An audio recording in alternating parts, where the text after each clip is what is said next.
ICW usul puluhan koruptor yang bebas kunjungi Istana Negara dan DPR untuk berterima kasih. Tribunnews.com, Jakarta, Indonesia Corruption Watch, ICW, mengusulkan kepada puluhan koruptor yang baru saja mendapatkan pembebasan bersyarat segera menjadwalkan kunjungan ke Istana Negara dan DPR RI. Guna mengucapkan terima kasih secara langsung kepada Presiden Joko Widodo serta seluruh anggota DPR karena telah membantu mereka keluar lebih cepat dari lembaga pemasyarakatan, kata peneliti ICW Kurnia Ramadana kepada Tribunnews.com, Jumat, 9 September 2022. Kurnia menyinggung peran Presiden Jokowi dan DPR RI terhadap bebasnya puluhan terpidana korupsi. Menurutnya, tanpa peran besar Presiden Jokowi dan DPR melalui perubahan UU Pemasyarakatan, besar kemungkinan mayoritas gerombolan pelaku korupsi itu tidak akan mungkin mendapatkan pembebasan bersyarat. Jadi, dapat dikatakan jasa Presiden dan DPR amat besar dalam membantu para koruptor ini, katanya. Sebelumnya, Direktorat Jenderal Pemasyarakatan Kementerian Hukum dan Hak Asasi Manusia, Ditjenpas Kemenkumham, mengeklaim pembebasan bersyarat terhadap 23 narapidana korupsi sudah sesuai aturan. Setidaknya, pembebasan bersyarat terhadap korupsi sesuai dengan UU Nomor 22 Tahun 2022 tentang Pemasyarakatan, UU Pemasyarakatan.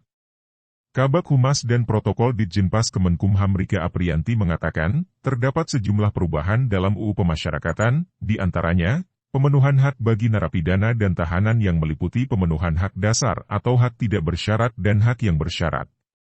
Dasar pemberian hak bersyarat narapidana yaitu pembebasan bersyarat adalah Pasal 10 Undang-Undang Pemasyarakatan Nomor 22 Tahun 2022 tentang Pemasyarakatan, ujar Rika dalam keterangan tertulis, Rabu, 7 September 2022. Pemenuhan hak bersyarat diatur di dalam Pasal 10 Ayat 1, UU Pemasyarakatan yang menyatakan narapidana yang telah memenuhi persyaratan tertentu tanpa terkecuali diberikan hak berupa remisi, asimilasi, cuti mengunjungi atau dikunjungi keluarga, cuti bersyarat, cuti menjelang bebas, pembebasan bersyarat, dan hak lain sesuai dengan ketentuan peraturan perundang-undangan.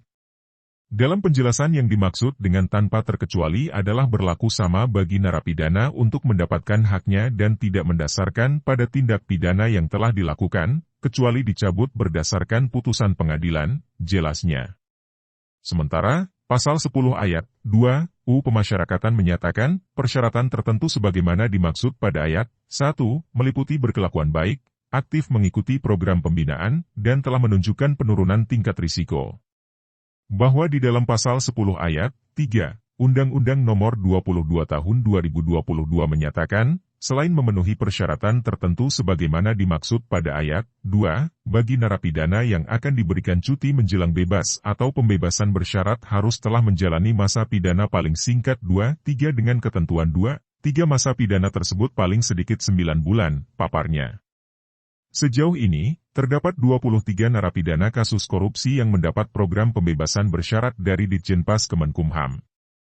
Ditjenpas Kemenkumham menyebut para narapidana kasus korupsi yang mendapatkan pembebasan bersyarat sudah memenuhi persyaratan.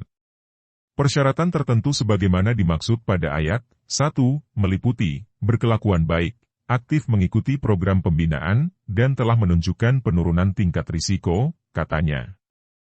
Selain memenuhi persyaratan tertentu, kata Rika, para narapidana juga harus sudah menjalani masa pidana paling singkat 2-3 masa pidana untuk mendapatkan hak remisi ataupun pembebasan bersyarat. Sebagaimana dimaksud pada Ayat 2, bagi narapidana yang akan diberikan cuti menjelang bebas atau pembebasan bersyarat sebagaimana dimaksud pada Ayat 1, huruf E dan huruf F juga harus telah menjalani masa pidana paling singkat 2-3 dengan ketentuan 2-3 masa pidana tersebut paling sedikit 9 bulan, bebernya. Rika menyatakan, sepanjang 2022 sampai bulan September Direktorat Jenderal Pemasyarakatan telah menerbitkan 58.054 SKPB coba CMB narapidana semua kasus tindak pidana di seluruh Indonesia.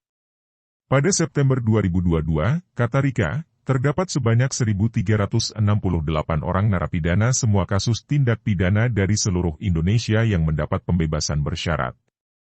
Dari jumlah itu, sebanyak 23 koruptor mendapat pembebasan bersyarat. Narapidana tindak pidana korupsi yang telah diterbitkan SKPB-nya dan langsung dikeluarkan pada tanggal 6 September 2022, kata Rika.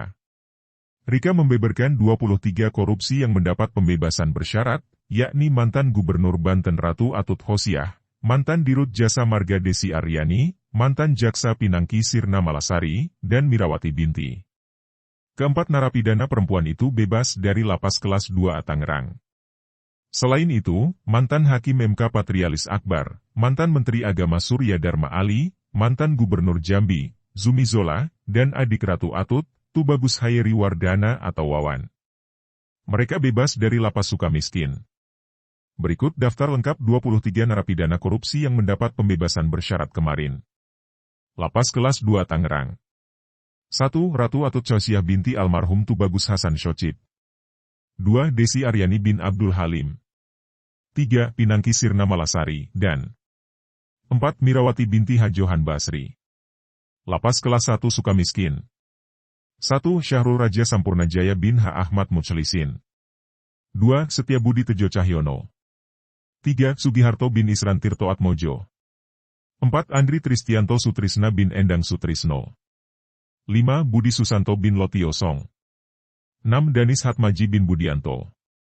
7. Patrialis Akbar bin Ali Akbar. 8. Edi Nasution bin Abdul Rashid Nasution. 9. Irfan Rifano Muchtar bin Cecep Muchtar Soleh. 10. Ojang Sohandi bin Ukna Sopandi. 11. Tubagus Cepi Septiadi bin TB Yasep Akbar. 12. Zumi Zola Zulkifli. 13. Andi Taufantiro bin Andi Badarudin. 14. Arif Budi Raharja bin Suarja Herdiana. 15. Supendi bin Rasdin. 16. Surya Dharma Ali bin HM Ali Said. 17. Tubagus Hairi Wardana Cahasan bin Cahasan. 18. Anang Sugiana Sudiharjo. 19. Amir Mirza Hutagalung bin HBM Parulian.